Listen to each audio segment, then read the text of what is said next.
পঞ্চগড় সীমান্তে বিএসএফ এর গুলিতে বাংলাদেশি নিহত 1।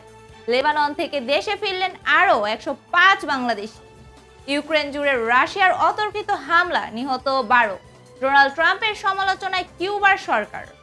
পাকিস্তানকে উড়িয়ে এশিয়া কাপের ফাইনালে বাংলাদেশ। গ্লোবাল সুপার লিগে লাহোরকে হারিয়ে ফাইনালের রংপুর। আসসালামু আলাইকুম। আমন্ত্রণ মাস্টার মিডিয়ার দুপুরের সংবাদে আপনাদের সাথে আছি আমি নুসরাত জাহান। এতক্ষণ শুনছিলেন সংবাদ শিরোনাম, এ পর্যায়ে বিস্তারিত।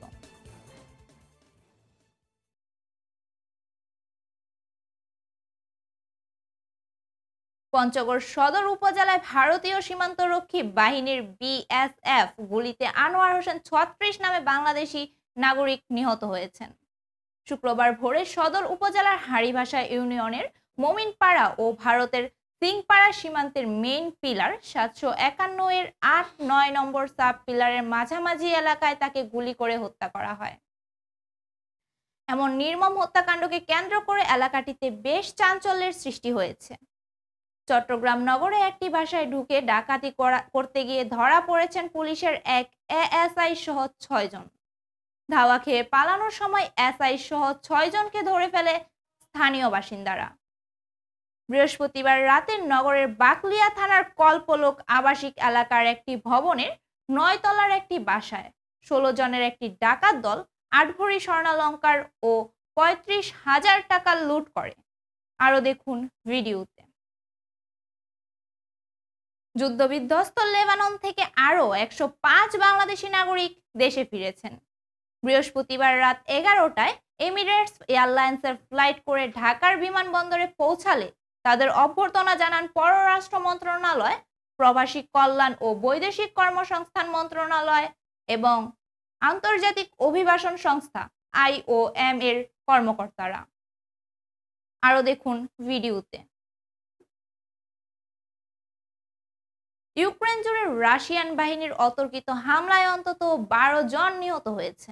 শুক্রবার কাতার ভিত্তিক সংবাদ মাধ্যম আল জাজিরার অনলাইন প্রতিবেদনে এই তথ্য জানানো হয়েছে।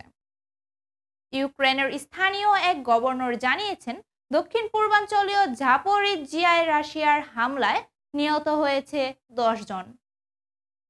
গভর্নর ইভান ফেদোরভ বলেছেন, শুক্রবার রুশ হামলায় একটি গ্যারেজ ও সার্ভিস স্টেশনে আগুন লাগে। তিনি জানিয়েছেন, হামলায় 4 এবং 11 বছর বয়সী 2 শিশু আহত হয়েছে। এছাড়া শুক্রবার ইউক্রেনের কেন্দ্রীয় শহর ক্রিভিরিওতেও হামলা চালিয়েছেন রাশিয়ান বাহিনী। এতে অন্তত 2 জন নিহত হয়েছে। নবনির্বাচিত মার্কিন প্রেসিডেন্ট ডোনাল্ড ট্রাম্প তার দেশে অনিয়মিতভাবে অবস্থানরত কিউবা সহ বিভিন্ন দেশ থেকে আসা অভিবাসীদের ঢালাওভাবে বিতরণের যে পরিকল্পনা নিয়েছেন সেটি বাস্তবসম্মত নয় বলে মন্তব্য করেছেন কিউবার উপপররাষ্ট্রমন্ত্রী। অভিবাসনের বিরোধী বড় অভিযানের প্রতিশ্রুতি দিয়েছেন ট্রাম্প। রানিং মেট জেডি ভেন্সকে সঙ্গে নিয়ে তিনি বছরে 10 লাখের মতো অনিয়মিত অভিবাসীকে যুক্তরাষ্ট্র থেকে বের করে দিতে চান। ডয়চে ভেলের এক প্রতিবেদনে এমন তথ্য উঠে এসেছে। এ পর্যায়ে খেলার খবর। দ্বিতীয়বারের মতো অনূর্ধ্ব 19 এশিয়া কাপের ফাইনালে জায়গা করে নিয়েছে বাংলাদেশ।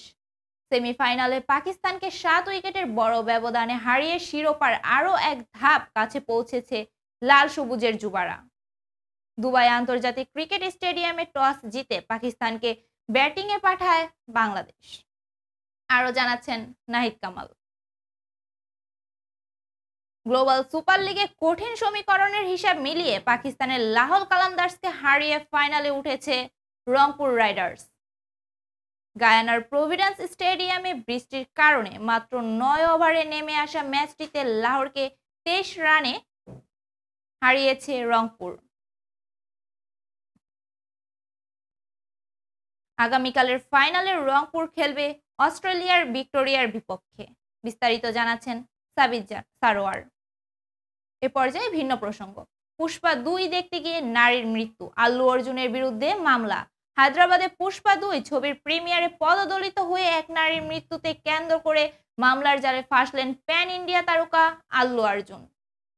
ভারতীয় গণমাধ্যমের খবর, চিক্কতপল্লী পুলিশ স্টেশনে শুধু এই নায়কের বিরুদ্ধেই নয়, তার নিরাপত্তারক্ষী ও থিয়েটারে কর্তৃপক্ষের বিরুদ্ধেও মামলা দায়ের করেছেন ওই নারীর পরিবার।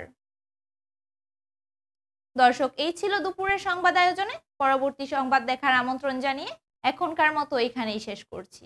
ধন্যবাদ এতক্ষণ সাথে থাকার জন্য।